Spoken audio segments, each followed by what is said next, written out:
Yan. Para sa anak mo. Makapalala na. Wala akong tiwala sa amin, Dad. Okay na.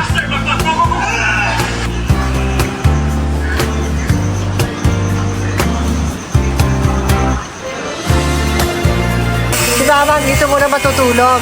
Akala niya tapos na. Tatanggalin pa yung mga bintana niyo, Mang. Pipintahan pa yan. Handa na na. Hindi ako dadaan na. Ayun na.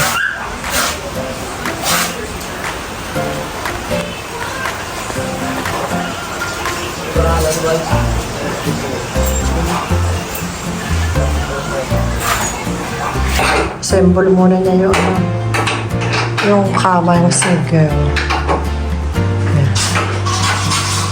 Si Eddie. Paano kaya pag binakbak tong ano nito?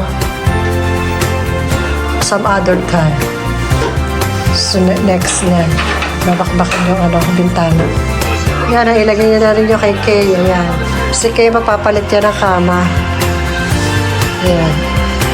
Kasi nung baby pa siya yan eh. Okay na to, oh. Yan, pipinta na lang, tsaka papalitan siya ng kisame. Pipintahan siya. O ano pa gusto ni Kay ditong gawin.